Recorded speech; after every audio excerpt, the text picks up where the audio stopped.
If you think you've woken up in the Twilight Zone, you're wrong. You've woken up inside the eugenics-run New World Order, the scientific dictatorship.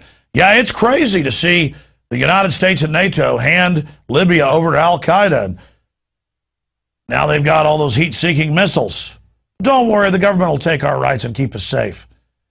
If you think it's unbelievable that the ATF would ship guns into Mexico and drugs back into the United States and nobody would get in trouble, this dark ride into the New World Order has only begun. This next report, filed by Aaron Dykes, is titled Bisfenol A, Death by Plastic. This stuff is all around us.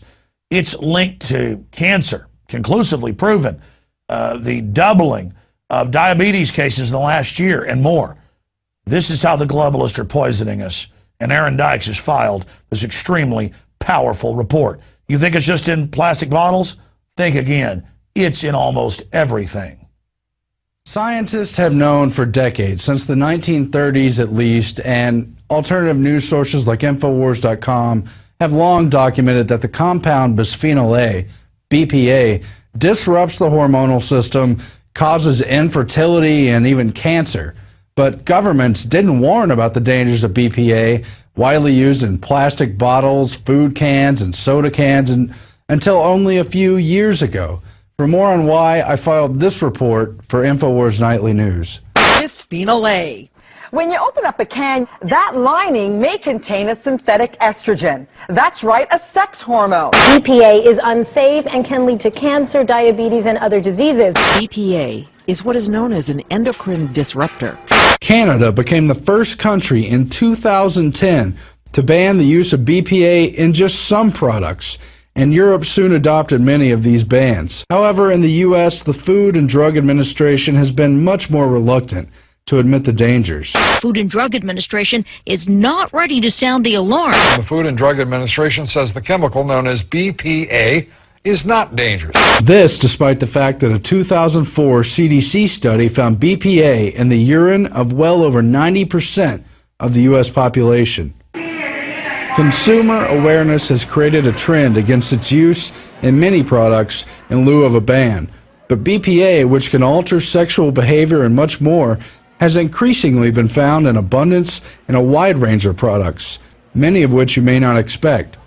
This includes most of the printed store receipts, money, printer ink, dental amalgams and fillings, baby formulas, cosmetics, and now similar estrogen-mimicking hormones have even been found in top name-brand clothing. Efforts to eliminate contact with Bisfenol A must combat with the increasing places it pops up unexpectedly in our modern lives. And what else could pop up? Research conducted at top institutes like Harvard and Yale found that BPA has widespread effects, including neurological, thyroid, and dopaminergic issues, obesity as well as low weight, fetal development, carcinogenic effects including breast and prostate cancer. Its impact on hormones in both men and women can negatively affect the reproductive and sexual system. Studies on lab animals, including primates, found permanent changes to the genital tract, changes in breast tissue predisposing to carcinogens, long-term reproductive and carcinogenic effects, increased prostate weight, early onset of puberty, longer estrus, decline in testosterone, increase of anogenital distance in both genders, greater sensitivity to hormones and cancer, decreased maternal behaviors, adverse neurological development, disrupted ovarian development, and reversal of normal sex differences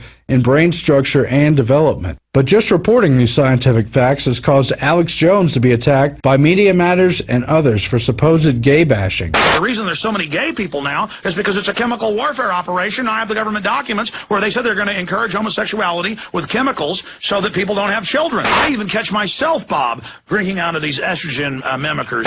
But the disruption of the body's endocrine system by pollutants put in place by man has nothing to do with sexual preference, nor what God or nature intended. In 1994, the Pentagon admittedly sought the development of a, quote, gay bomb in which it would use non-lethal chemical weapons to disrupt hormones and create widespread homosexuality, but it's happening every day in a less dramatic fashion, and the products we eat and drink, touch, and come into contact with. Are we really afraid to face the reality of social engineering through chemical assault due to politically correct taboos? The elite have stated their eugenics and depopulation agenda ad nauseum, and yet for the past 50 years, sperm rates have continued to plummet, and BPA is admittedly linked to male infertility.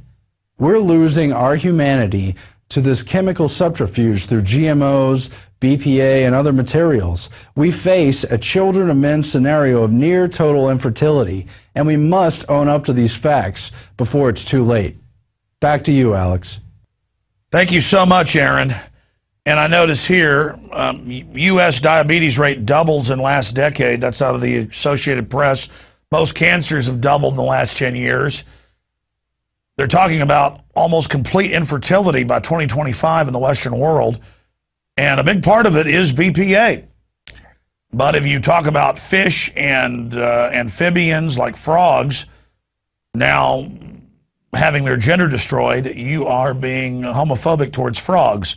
No, that is all just a globalist distraction to keep us from looking at the facts of what this system is truly engaging in. This is a nightmare situation that our society faces, and bisphenol A is only one small part of this larger program. The sodium fluoride in the water, the radioactive isotopes added with the fluoride in most water systems, the GMO with insect genes in plants and pesticides engineered into the plants. In every major animal study, it's reducing fertility or outright causing mutations and total sterilization within 3 generations in rats, guinea pigs, you name it. The truth is, Hitler picked up his whole eugenics program from the United States and England. I covered that in my seminal film, Endgame Blueprint for Global Enslavement. And after World War II, when they got embarrassed and the world woke up to them, they openly said in Eugenics Quarterly and other publications, we're going to go underground. We're going to repackage our system. We're going to hide things in the food and water, and we're going to get these people.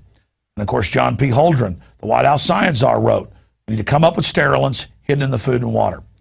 So many others talked about it as well. Aldous Huxley, his brother, Julian Huxley, Bertrand Russell. It's up to you to go search out these facts and look it up for yourself and to discover that this is the real issue, not what's coming up on television tonight on Dancing with the Stars.